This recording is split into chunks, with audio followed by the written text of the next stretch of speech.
Well, hello there, Sunny Pinters. Hi there. And welcome to another Tales from the Pint here at the Sunny Pint in Wildwood, Florida. We've got some exciting stuff to talk about today, things that are coming up at the Pint, some interesting, fun facts about some of the food we have. So stay tuned and learn all about it.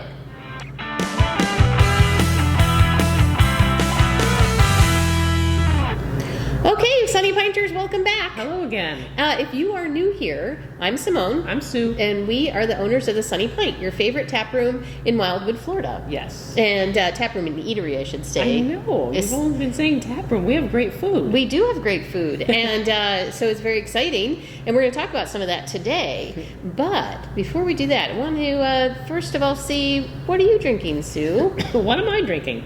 Kind of excited. So this is not currently on tap. This is a tease because I think we may be tapping it on Friday, which is even a tease for something else.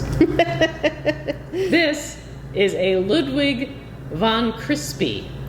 This is from Deschutes Brewery. You may have remembered we had their King Crispy Pilsner on recently. Mm-hmm. This is their Oktoberfest beer. It's their Festbier called Ludwig von Crispy.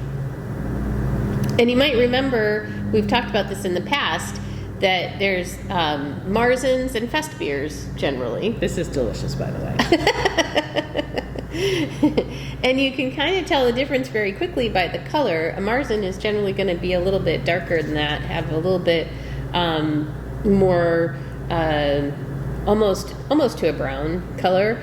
And Festbier dark golden for sure. Yeah, and the Festbier is going to be on the lighter side. Yes, but there's so much we could talk about Oktoberfest. But why don't we save more fun facts on Oktoberfest for next week? But you should come to our Oktoberfest, and maybe we could talk in person about it. Yes, yes. But first, what are you drinking, Simone? Totally forgot. I am drinking something that, just look at that color. It's gorgeous. Mm-hmm. It's Original Sin Black Widow. Black Widow is the name of the beer. Original Sin, or cider, and Original Sin is the name of the cidery. And they're out of New York. Mm-hmm. That's so good. It's not overly sweet, which is something I love about it. It's got some really complex flavors with the blackberry and all sorts of stuff in there. Yeah, it's really good. Yeah, blackberries. I think it's just blackberry. Yeah, it's so good. It is really good. And it's really pretty, too, so. Mm-hmm. Yeah. It is very pretty. It might not even be showing up as well on the video, but it is very, very pretty. Yeah, it is gorgeous. So come on in and get... Well, you can't get that until next week. Yeah, can I talk about it a little more? Yeah. So, as you know, Deschutes is my favorite brewery, so we always try to have something of theirs on. Marzens are more popular in the U.S., I think, as a flavor profile. I think they're a little maltier and sweeter. So, like, if you've ever had Yingling's Oktoberfest, that one's a Marzen. And Sam Adams' Oktoberfest would be a Marzen. And this is a Festbier beer, which is, it's brighter and lighter and a little crispier. Anyway, this is one of the best, easiest drinking fest beers I've had. I think they did a very good job with it. And so, at the very beginning, like at the very first kind of Oktoberfest, the beer of choice was a Dunkel. Was it? Yeah. So it was a style that was more prevalent at that time, and so people were most likely having Dunkels when this happened way back in the day. And it was that's a brownish ale as well. Or is it an ale? No, it's probably a lager. But all of this, people say, why is Oktoberfest in September? And why do they have specific beers? Well, it started way back when for a wedding, and they wanted to brew beer specifically for this wedding. And there's laws about when you can brew beer, and there's times, especially if it's going to be lagered, that you can and can't do that because of weather. So this all happened in around the 1500s. The Yes. Beer Purity Act, the German Beer Purity Act. Yes. Which I cannot pronounce, but I will put it what it is. Anyway, so this big wedding became a thing, and they decided to keep celebrating Oktoberfest over the years thereafter. And then it kind of moved from Dunkel to Marzen being a beer that was produced primarily in March and had the lagering period where it would be ready in September. So that's where you started to get Marzens. It was like the right time of year. So Marzen for a long time was kind of the beer that you would get at Oktoberfest. And then it shifted a little bit as Oktoberfest became a big thing and really blew up, from just being in Munich to like all over the place. A lot changed. So there are only 7 breweries that are allowed to brew for the Munich Oktoberfest, and they shifted from a certain time from going from the Marzen to a lighter in color Festbier, a little bit easier drinking. Because I don't know if you know this, but the Oktoberfest people drink a lot. Yes. And I think each one of those, I've never been there. Let us know if you have. I've never been there, but I heard each of these breweries has their own tent, and these tents each hold about 10,000 people, I think. So it sounds like mayhem, but it sounds like a lot of fun. I'm not sure if you're... I actually wrote an article about this, so I have it listed, but it's really changed because there were the main breweries have their tents, and they're very big, and they each feature food that kind of, it speaks to where the brewery comes from. So, one area they do more like a hunter's feast, and then someplace else they do things that are a little more gourmet. Excuse me, but it's geared around that brewery and their cool stuff. And then now that it's grown, there's all of these other tents that are around it in the periphery, and they don't have beer per se, but they have really fun food. Oh, cool. And very cool. And fun drinks and all sorts of fun things. In fact, it is so massive that there's actually an app that you can put on your phone if you go to Oktoberfest so you can find your friends, because it's so massive that you can easily lose your friends while you're there. So, especially if you've had a few fest beers. Yeah. But here's the cool thing. When you come to the Sunny Pint for our Oktoberfest... There's not 10,000 people in here. No. And you won't lose your friends. And you don't have to get beers from 7 specific breweries. We brought in some very cool beers to have with you and some food specials. So our Oktoberfest, although smaller and a little bit, more contained, is going to be opening on the same day that the Munich Oktoberfest starts, which is Saturday, September 21st. Yes. And it's going to be all day long, and we're going to have music all day long. Yes. And it's going to be a great time. So you should come to that, because we'll have food specials, beer specials. It's going to be fantastic. We'll be tapping 3 Oktoberfest beers, 1 Fest beer, and 2 Marzens. We may tap this one on Friday, just as a tease, if you want to get a little head start on your Oktoberfest beer drinking before the big party. We'll also be tapping 3 pumpkin beers, and then 2 imperial stouts that are either pumpkin flavored or pumpkin spices in them. So that is 8.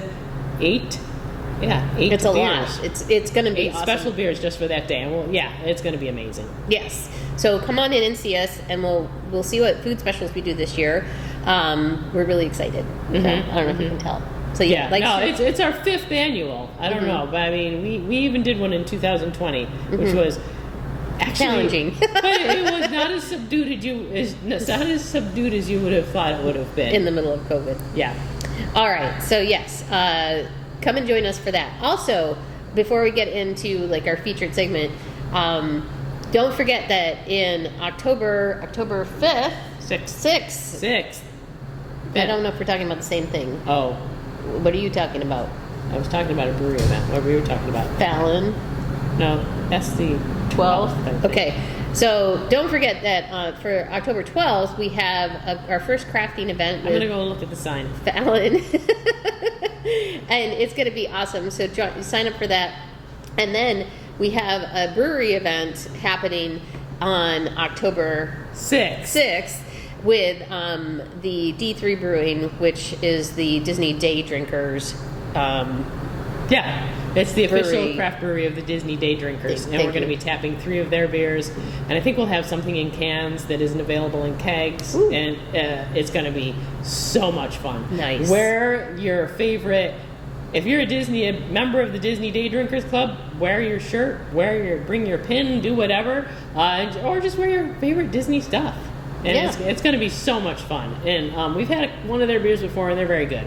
So we should be having an IPA, a blonde, and maybe a seasonal offering. Yes. So awesome. Okay, so what we did want to talk about a little bit today. This was actually the whole point of the video today. But, we're just kind of casual. We got a lot to say. Did you know that we use Village's grown lettuce in all of our salads? Every single one of them. Do you know anything about... Do you know anything? No. If you're not familiar with the Villages Grown, that is a company here in the Villages. If you go down 44A, yes, this is A. Yes, 44A. No, it's 44. Is it? Yep. Go down 44 to where it hits Morse Boulevard, and right around there you'll see some big greenhouses, and that is where the Villages Grown is located. Mm-hmm. Now, you can't just walk into the Villages Grown and say, hi, I want to come see what's going on here, but they do have tours. Yeah. And we went on a tour and had a fantastic time.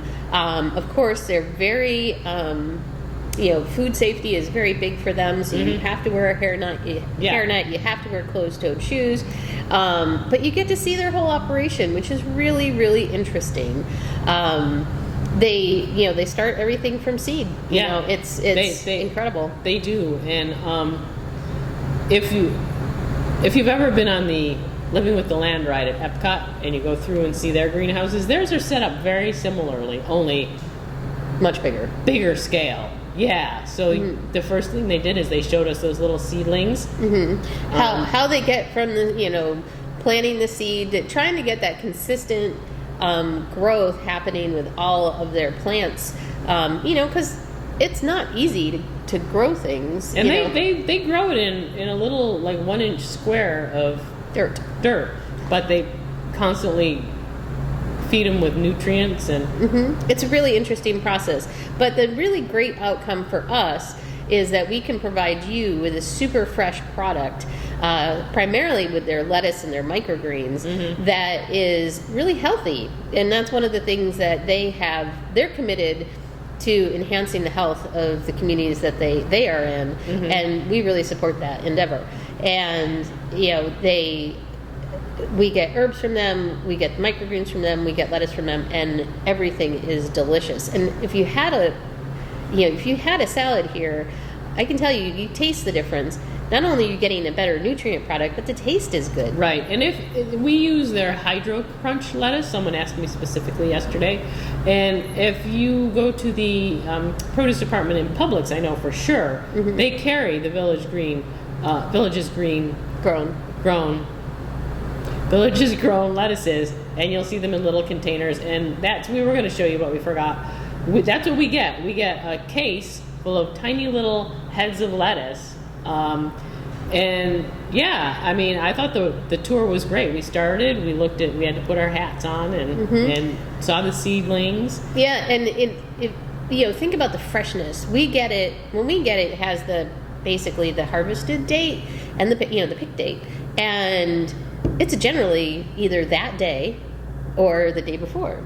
So how fresh is that? You went down and picked some up yesterday or the other day. Yeah. And if you think about getting food to your door, you don't get any fresher than that. No. It's really hard. Unless you're growing it yourself, it's really hard to get something that's that fresh, especially in a restaurant situation where a lot of times we have to go through a distributor, which they do a really good job, but they still have to rely on things being shipped to them, then shipping them out.